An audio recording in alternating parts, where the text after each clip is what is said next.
Ben moi, je m'appelle Claudie Buteau, je suis psychoéducatrice. Je travaille à l'unité des adolescents en pédopsychiatrie au CHU à Sherbrooke ici. Isabelle Thibault, je suis professeure au département de psychoéducation à l'Université de Sherbrooke. Je suis Mylène Lefebvre, je suis psychologue à l'Hôtel-Dieu. Je travaille à la clinique des troubles de conduite alimentaire. Je m'appelle Karine Nadeau, j'ai 38 ans, puis je suis fondatrice du blog Le Beau Désordre, qui est un blog qui traite des troubles de comportement alimentaire, puis de l'estime de soi. Tout le monde. Les troubles du comportement alimentaire, ça peut toucher tout le monde. Ça peut vraiment toucher tout le monde. Les hommes, les femmes, les enfants, les ados, les adultes, même les personnes âgées. Et quand je dis ça touche qui, ça touche tout le monde, mais c'est que ça touche les personnes qui présentent le trouble. Et ça touche beaucoup leur environnement aussi. C'est peut-être important de dire qu'il existe plusieurs types de TCA. On parle anorexie mentale, boulimie, hyperphagie boulimique. Il y a un trouble qui n'est pas actuellement dans le manuel diagnostic des troubles de santé mentale, c'est la bigorexie ou encore l'anorexie inversée.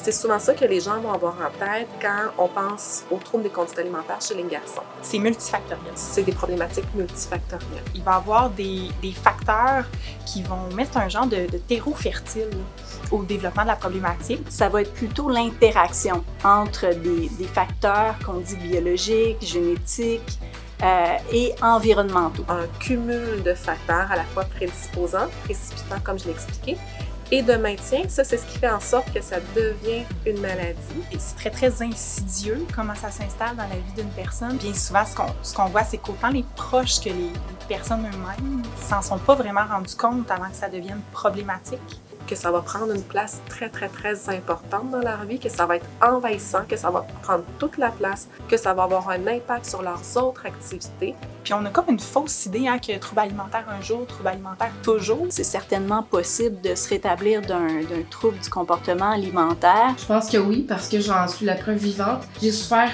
de plusieurs troubles de comportement alimentaire pendant 20 ans.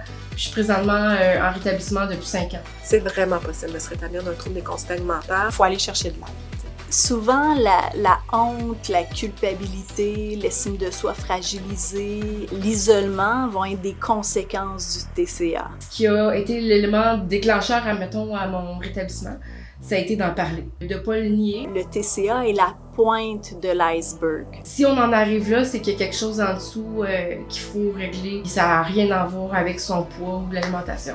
D'où la pertinence et l'intérêt de consulter pour aborder justement ce qui ne va pas en deçà de la manifestation des symptômes. Affronter ce qui nous fait peur. Puis ce qui nous fait peur, ça peut être de manger, ça peut être de couper les comportements qui étaient compensatoires. Le TCA, il peut toucher de très très près les proches de la personne qui en est atteinte. Quand notre enfant a un trouble des conduites alimentaires, les parents se sentent excessivement coupables. Les proches vont vivre énormément d'impuissance, de frustration et c'est totalement normal. De ne pas parler à la personne de son corps, de son poids, de son alimentation. Juste de lui demander comment ça va, comment je peux t'aider. Il faut le voir comme un marathon, je pense. C'est pas un sprint, là. C'est pas quelque chose, une fois que c'est installé, ça va prendre un certain temps avant que ça se place. C'est de parler des troubles des conduites alimentaires qui va permettre de défaire les mythes, défaire les préjugés par rapport à ça et qui va permettre aux gens d'aller chercher de l'aide.